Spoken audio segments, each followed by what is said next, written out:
This National Professional Anglers Association video presentation is brought to you by Missouri Secrets Tackle and 241 Inc. Productions.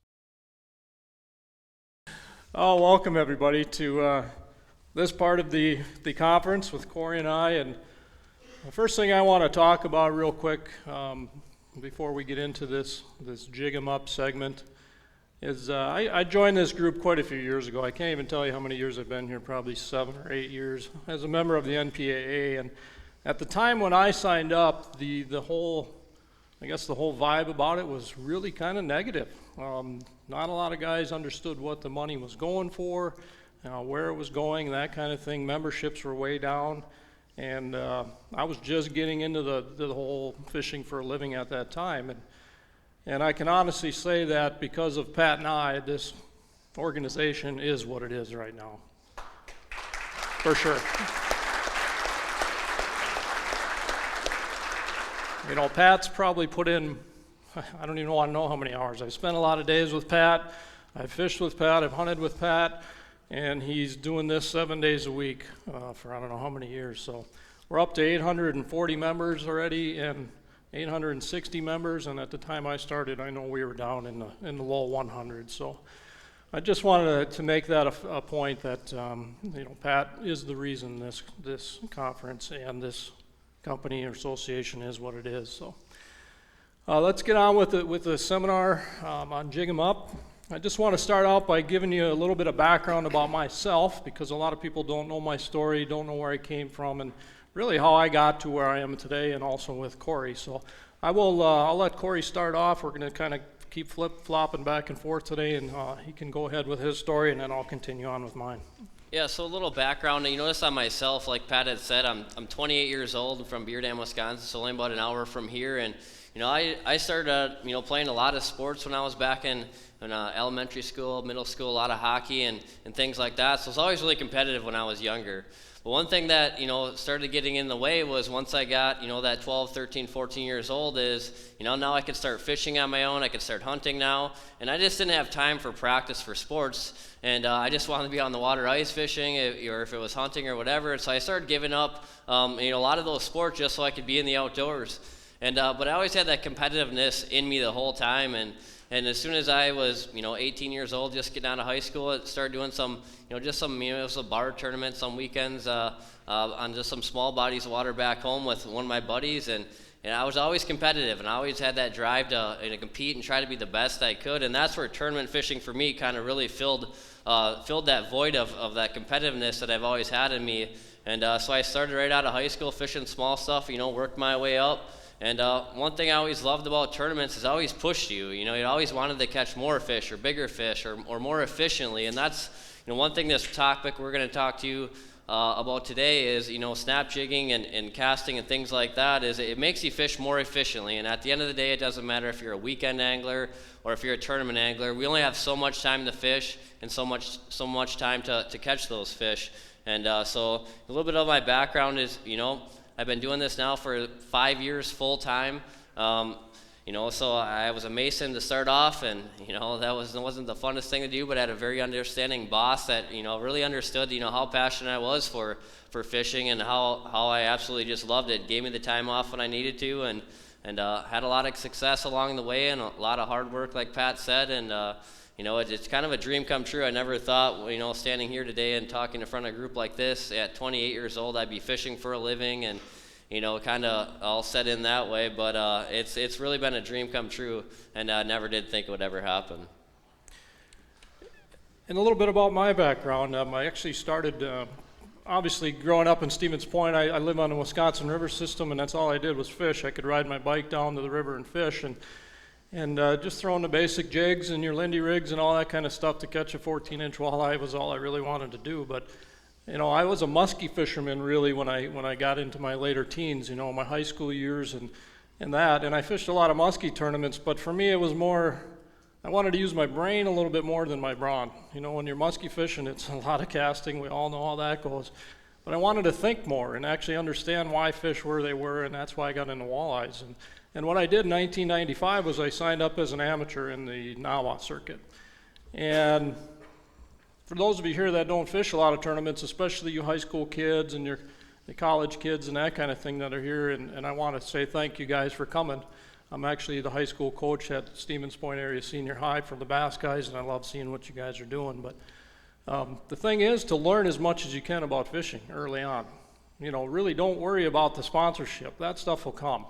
Okay, if you do your part on the water, really learn the game and master the game, that's when everything else will follow along. So keep that in mind, you guys, when you're out there fishing. Just learn your craft as best you can. But I signed up as an amateur in 1995, and I wanted to just fish 4 tournaments. Actually, I'm going to take that back. I wanted to fish 1 tournament that year on Mille Lacs Lake, and just wanted to learn as much as I could in 3 days of fishing about walleyes and then go back home.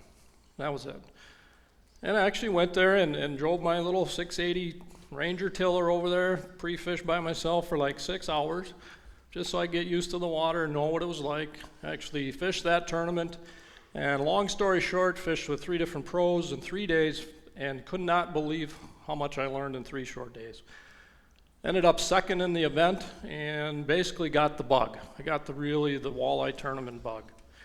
And at that time, one of the pros that was touring, a full-time pro, was Norb Wallach, and Norb has since passed on, but Norb Wallach was the one that came up to me. He grew up in my same town that I was in, and he said, you know, you should really fish them all this year just to learn as much as you can and possibly win the amateur of the year, and then you could fish the championship too. So, well, the hardest thing is to go home, go back to work, and tell your boss, hey, I need 4 weeks off, and you're 18 years old. And so anyway, I did. I got my time off. I went and fished those 4 tournaments that year. I learned a pile of information about walleyes. I didn't win the amateur of the year, but that wasn't the goal.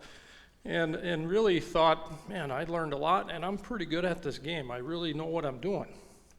So what do? I got married that year. I bought a bigger boat and went and picked that up. The very next spring, I fished the Masters Walleye Circuit. So I got a partner, and we fished the team circuit. And long story short, I'd never caught a fish or cast a check really for about 3 years.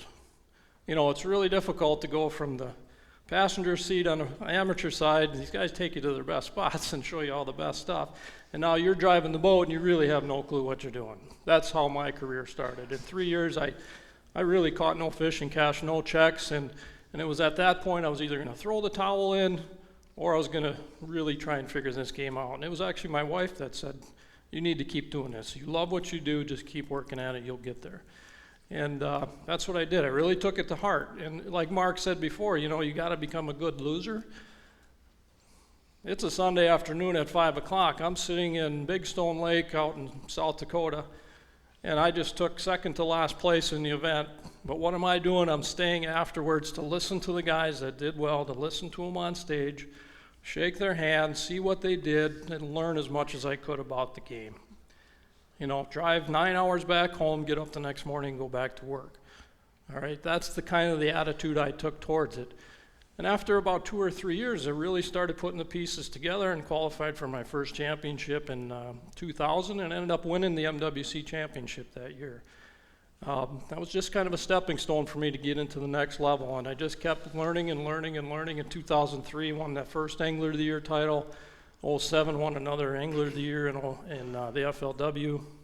I also won my first big tour event that year, and then finally just this year in 2016, won my first national title, I guess, the championship. So it's been a pretty crazy ride for me. It intentionally started out as being one tournament just to learn about walleyes, and it turned into a career. For me, I quit my job in 2007 working for Gander Mountain, and it's been doing it full-time ever since. So that's kind of my story in a nutshell, but it all leads back to what we said earlier. You really need to master the game. And in the last, 5 or 6 years, we've seen the rebirth of jigging. I'm going to let Korey take it from here, but we've seen presentations work basically on waters that have been notorious for trolling. And we want to get into some detail about that. Yeah, so a little bit what we're going to talk about today is we're not so much going to talk about in this first session is not so much of the rods, reels, and baits that we're using. We're going to save that for the breakout session that we have on Sunday at 9 o'clock. That's where we're going to go into more of the details on what we're using, where we're applying it and things like that. And we're just first going to start, talking about this whole jigging craze, that's taken over on the Great Lakes. We think about the Great Lakes, we think of big bodies of water.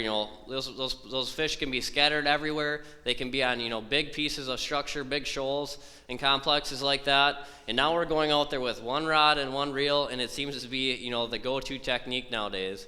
And I'll start out a little bit, a lot of my success, came from the Great Lakes when I was starting out. It was a Badenoch, Green Bay, a lot of those big bodies of water where I'm familiar with, and I had trolled. And I'll be completely honest, I was a pretty one-dimensional fisherman when I started out. I trolled a lot, and that's what I had my confidence in, and that's how I made a lot of my money, but I was never a consistent angler when I started. I was up and down. I'd either be towards the bottom of the pack if my bite went, if my bite went, or if my bite didn't go.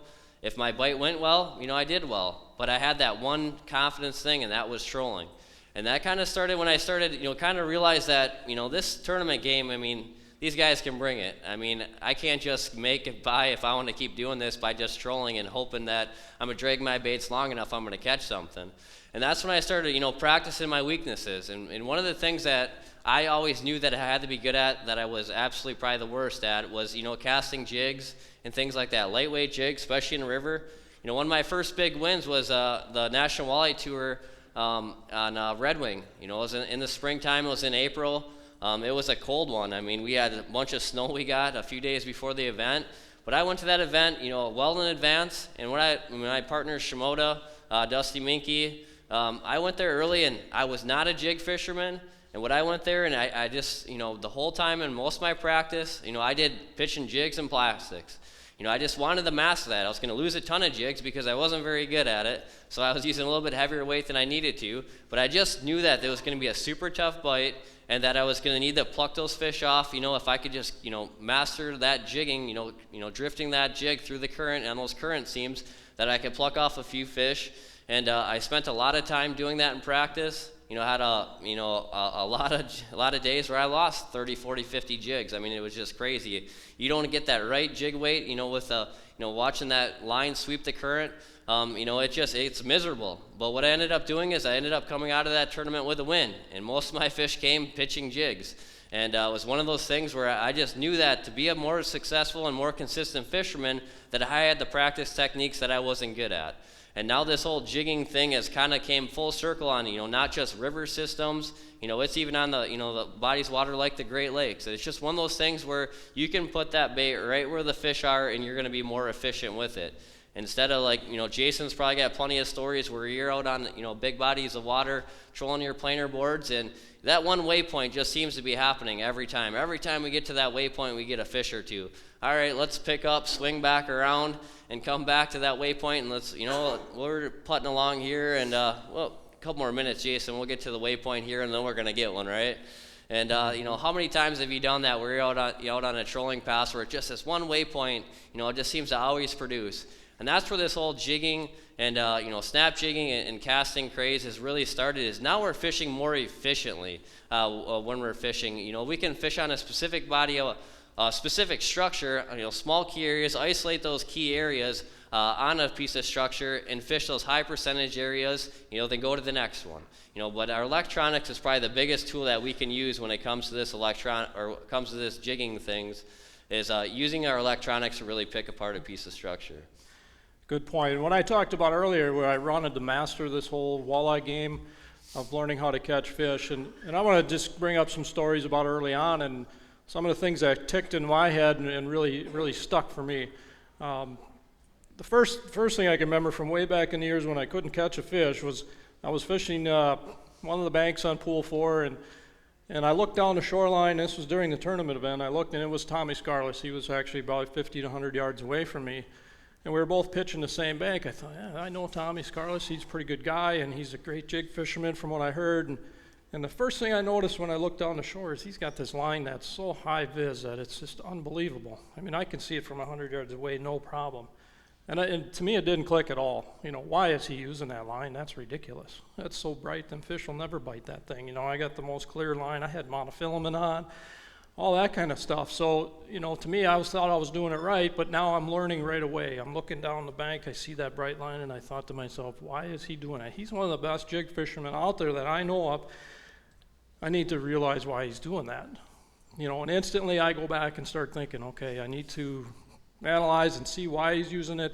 I go and buy my own bright line and I start fishing. The first thing I notice is I can see where my jig is at all times now, okay? We talked about this earlier today when we were up in the room. It seems to me like, first of all, we have to master every technique that's out there. If you want to really make some money at this game and be good at it, you have to master every technique. And I feel that if you really master the jigging technique, everything else comes easy, okay? It's the jigging that seems to be the hardest. So for example, if you're really good at trolling, that's fine on the Great Lakes, but all of a sudden you get to the Mississippi River and you don't even know where your bow mount is because you've been trolling your whole life. That's hard for a guy to really switch. So master the jigging technique for me and for Korey is first and foremost. Everything else comes easy. So when I realized that, the time he's throwing that bright line, I bought my own bright line, I started throwing. Now I know where my jig is at all times. I know if it's on the bottom, I know if it's going to the bottom, I know if it's everything. I can see the bites, I can feel the bites, everything is happening. It's so much easier. I used to have it in my brain that these fish would see that line and think they were just not going to bite it.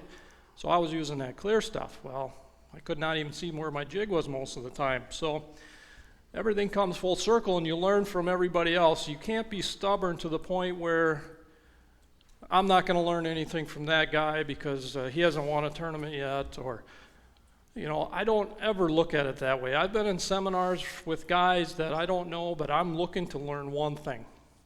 That's why I like people, when they come to a conference like this, you're always here to learn something. That's the whole goal. Don't be stubborn and just say, I do what I do and it works and that's it.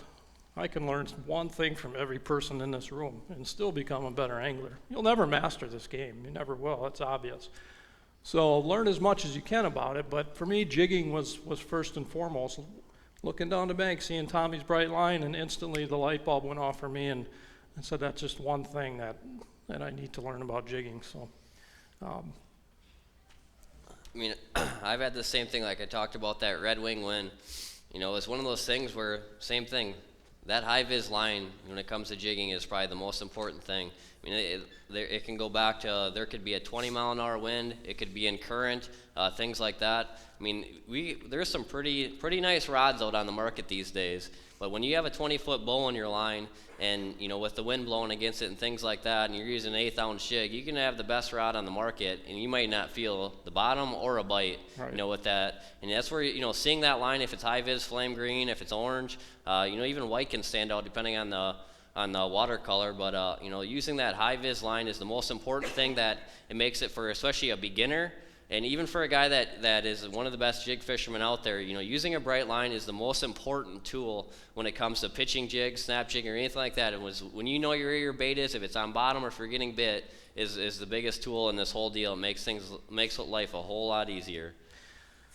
So I want to talk about some of the history of jigging throughout the tournaments that I've been through and all through the years, and really some of the stuff that's become new to us the last 5 or 6 years. For example, just jigging on Green Bay, out in the big water.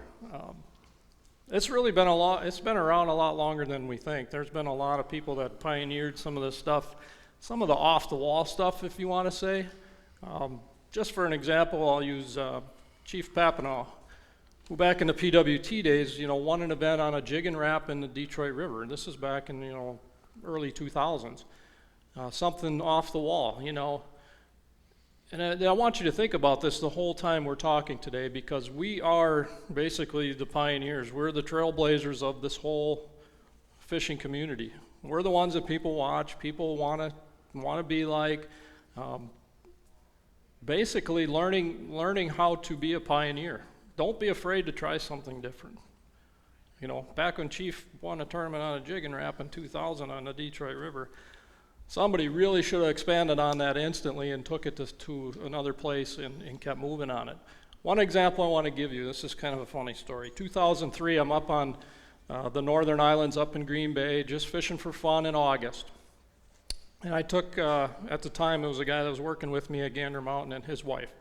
There's 3 of us in the boat just having fun catching walleyes, and of course, we're trolling planer boards, and I pulled up to the piece of structure, and I didn't even graph it at first. I just pulled up because I knew the area well, And as soon as we got to the break, it was arc, arc, arc, and I said, ooh, this is gonna be fun.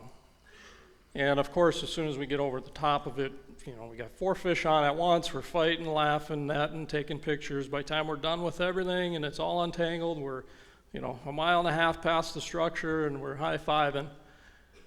And the guy with me, he says, why don't we just jig that? And I looked at him and I laughed, okay? My bad.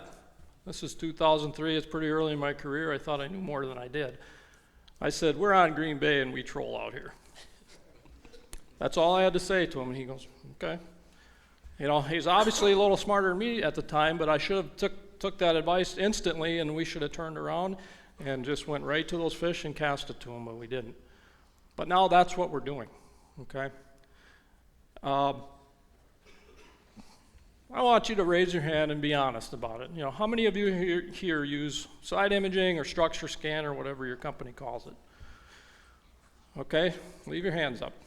Everybody here just about uses it. Now, who leaves it on their graph all the time? Be honest. Maybe half the room, maybe. All right, I really think you're missing the boat like crazy if you don't have side imaging or structure scan or whatever you want to call it on 100% of the time, no matter what you're doing. All right, I told Korey yesterday when we were prepping for this, I would just assume my 2D sonar breaks. I can fish all day without 2D sonar. As long as I have my side imaging, I'm good to go. All right, and a lot of this stuff we're going to talk about tomorrow morning in our breakout session on what are we looking for? Where is that sweet spot? Without side imaging right now, I am lost. Okay, I've learned more stuff in the last 5 years with that technology than I have with all the rest of the technology combined in my career. All right, how nice is it we can look out to both sides of the boat? All right, we don't really care what's right here. Imagine this, you're looking down in 20 feet of water, divide the cone angle by 3, you're only looking at about a 7-foot circle below your boat. The odds of a walleye sitting in that circle while you drive over his head, especially in clear water, is almost impossible. All right, if you do mark them when they're that deep in clear water, there's a pile of them because they're just that many that the odds are good one swam in there. So with side imaging, at least now we know where they should be, where they're going to be located, and we can actually pinpoint cast to them. Electronics is, to me, I get the question a lot is, how I've been so successful so young. And I can say the number one thing that I can, relate that to is electronics. I'm a younger generation. The biggest, easiest thing for me to use is electronics. I can pick up a brand new phone tomorrow. I can figure it out in, pretty much a day on how I need to use it, what I need to do with it. And the same with electronics, computers, anything like that. Is electronics to me really even the playing field, against veteran guys that have been doing it forever. They've been to these places before. I haven't. Is using my electronics to cover water without fishing. Let's face it, fishing takes the most time. It doesn't take much time for me to drive around a piece of structure, really understand where the bigger rocks are, where those transition lines are. That's how it helps me understand, and in the long run, it's going to help me fish more efficiently. If I just went to every area and said, oh, this hump looks good, just drop my trolling motor in, didn't even drive over it at all and just start fishing it, it takes so long to try understanding what's actually down there versus trying to drive around with structure scan covering, 100 feet this way, 100 feet that way. I can zigzag around that piece of structure and know exactly what's down there in a matter of 5 minutes. Hit a couple waypoints on some of the key areas that I want to fish. I can turn right around if I want to troll them, if I want to cast them. I know what's down there. I know if there's fish there. I know what I need to do in that particular area, and that's what's made me so successful. And it doesn't matter if it's a tournament guy or a weekend guy. It's going to save you so much time and really help you understand what's going on down there by using your electronics, and most importantly, side imaging. Side imaging helps you find structure. It helps you, it's not the best tool for finding actual marking fish, but finding the areas that those fish are holding on. Structure scan, helps you eliminate your answers about 95% of the time, I would say. I want to go back and talk about some more stories about basically the pioneers that got some of these off-the-wall jigging presentations really recognized, because we're still doing it. I mean, there's stuff that's probably going to come up in the next 5 years, and we're going to look back and say, wow, Why didn't we think of that then? So, a couple stories that come to mind, 2010, I was on Leech Lake with the NWT championship on a really pretty tough bite. It was late in the year, and once again, I'm not the guy that's going to drive home because I took, second from last. I'm going to stick around and listen to the guys that did well and learn from them. Chris Gilman won that event fishing super deep rocks in Walker Bay right on Leech Lake with jigging wraps and 60 to 70 feet of water right on the bottom. Who thinks of that stuff? That was only 6 short years ago, but how many jigging wraps do you think Rapala sold since Chris Gilman won that tournament? That all opens our eyes that we're the pioneers. If we come up with this stuff and get it into the public, comes back to what Mark just said in the seminar. Our value to these companies is immense if we start doing that. So to really hold back, it's good for a while. For example, if I'm going to hold back on a presentation that I don't want people to know about, I'm going to do it on my own time. But as soon as it has a chance to become a national spotlight, I'm going to bring it out. Another example, and he's sitting right in the room, is the Parsons and Cavallas crew and Tommy Kimos and Chase Parsons. Hats off to them a few years ago, and Keith won the Beta Knock event. It was funny because there was two groups staying at the motel I was in. It was us and then them guys.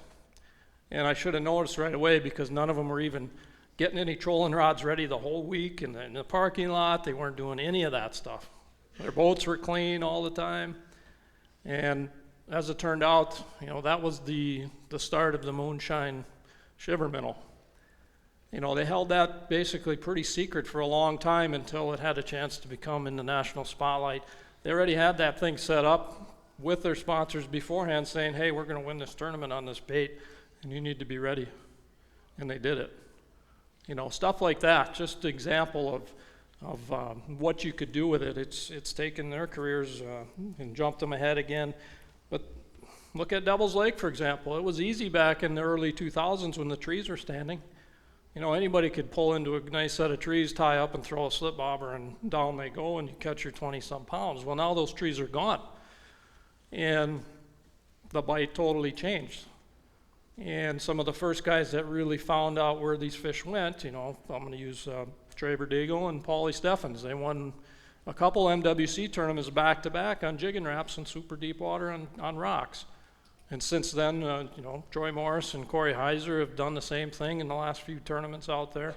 They found brand new deep rocks that they go down and explore with different baits, and the next thing you know, they're blowing the field away. So it's just a few examples of what's out there. But once again, we are the people that need to bring it to the forefront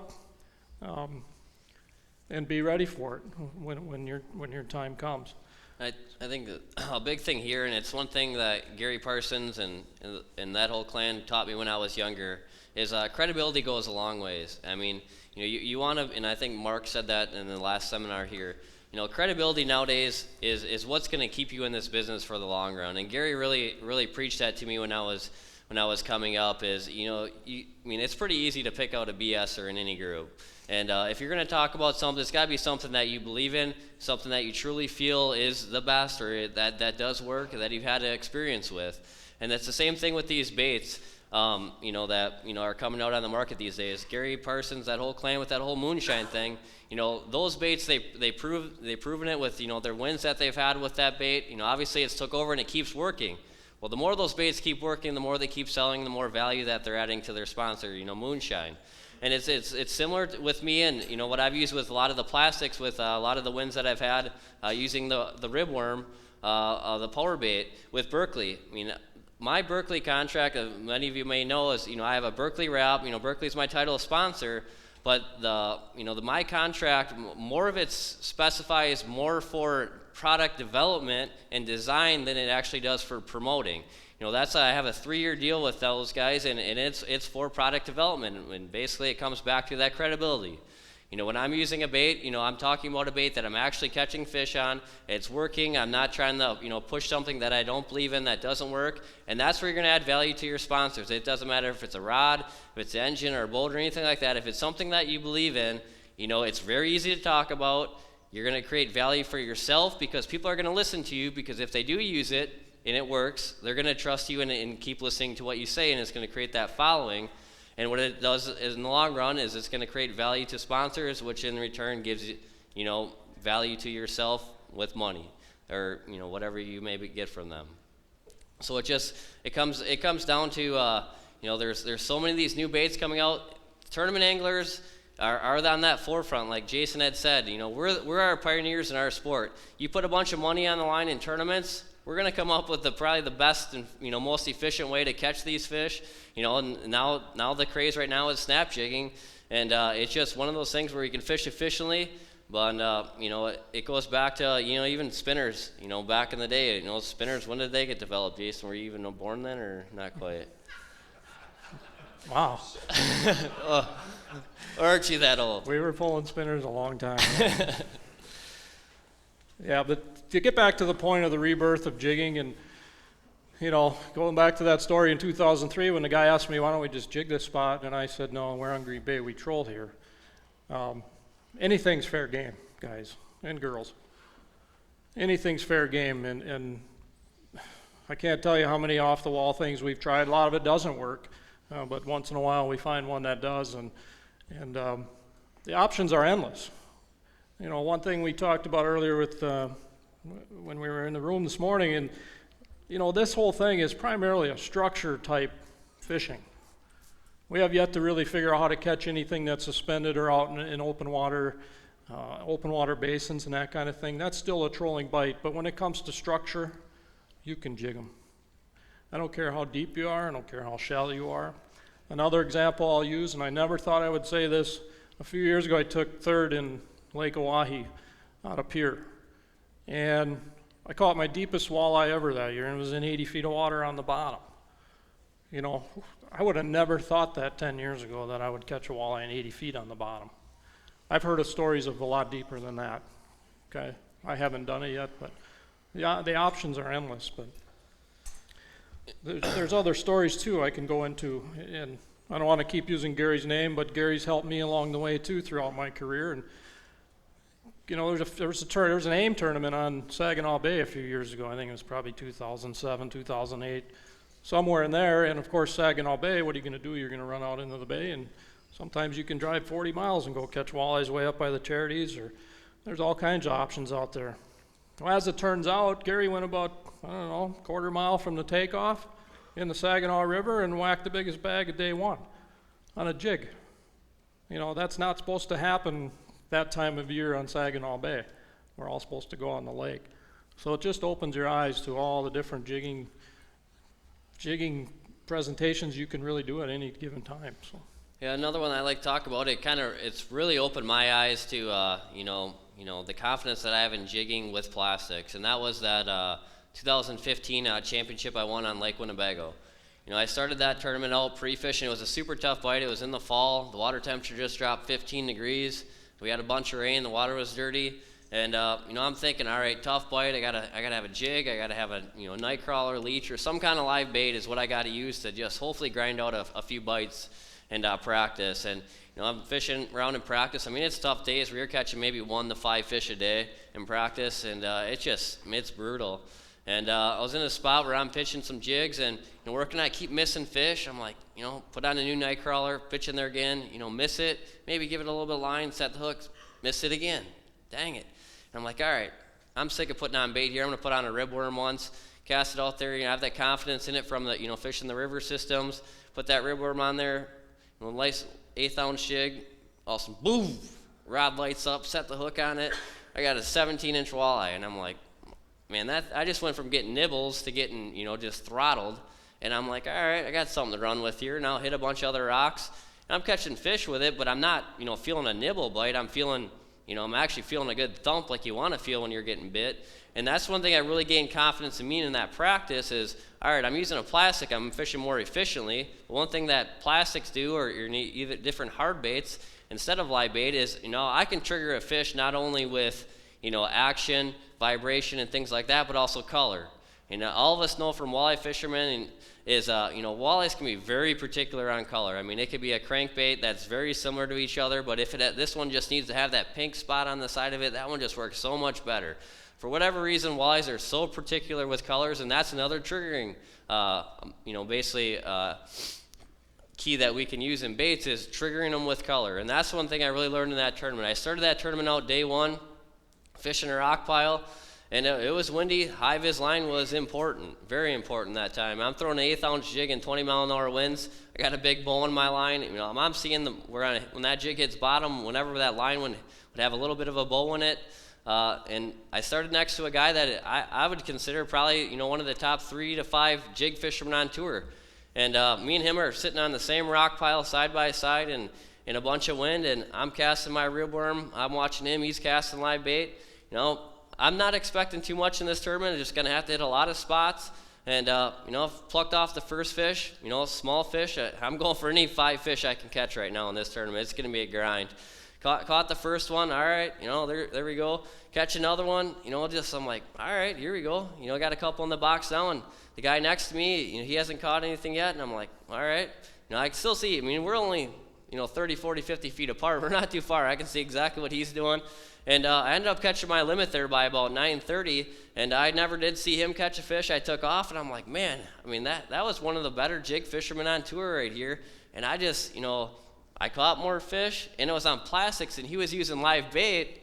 And I'm like, man, now I'm gaining more confidence in that plastics. I ended up winning that tournament, all on plastics, no live bait, and it was a super tough bite. And that's just one of these things where the snap jigging and jigging, it doesn't have to be a lights out bite where you just, you got to fool them on some big gaudy bait. These plastics and technologies that some of these companies have with the actions, the colors, and things like that, you have multiple different triggering aspects to a bait which really help put fish in the boat even on tough bites. Yeah, I can tell you that I've got 2 younger boys that are getting older now, but when they were really young and I took them fishing with me, I would just say, you guys can tie on whatever you want. Here's the stuff, have at it. And they would come up with some of the most god-awful designs and creations, and most of the time they would catch fish. You would never think it would, but it comes down to, you got to be on top of those fish. When Korey found those fish in that NWT on the Winnebago he just talked about, those shallow rock pile fish, he found the rock piles with side imaging. He went through and found them all, marked them all, knew exactly how they looked. But then he turned around and figured out they don't really want live bait. They'll follow it and they'll nibble at it and they'll tick it once in a while, but when you put the plastic on, boom. One of the things I wish I could redo from the championship this year, even though I won it, I'm always looking to try and get a little better. The last day of the championship, the winds calmed down to nothing, and I couldn't get a bite. I went to my first 2 spots, my 2 best spots, and never had a bite, never even a short fish. And I ended up catching a couple on my 3rd spot, and then eventually returned to my best spot again to try it midday, and it didn't work. And those fish were still there. They just wouldn't bite. I could see them down in those trees, and they were down there a long way, 70, 80, 90 feet, and you could see them. But I wish I had more time to practice and go down and try and jig those fish up. Just something with a light bulb that goes off. Hey, the trolling bite's not working, don't force it. They're still there, let's try something else. I just ran out of time, but that's the kind of mentality I have. But tomorrow we're going to go into detail on this stuff, and I hope some of you guys show up at 9 a.m. tomorrow, and we're really going to go through some of basically the tackle we use, some of the lures that are working right now, and what we like to throw, and then we're really going to show you what we look for. That is definitely the most important thing. Most important. Because obviously it takes a lot of time to cover water casting, and that's where your electronics are so important. So, Korey, you got anything else for these people? I think I'm good. Well, once again, I want to thank everybody for being here, and of course to Pat and his crew for setting everything up, and hope to see you tomorrow, and if I don't, have a great off season, and we'll see you on the water.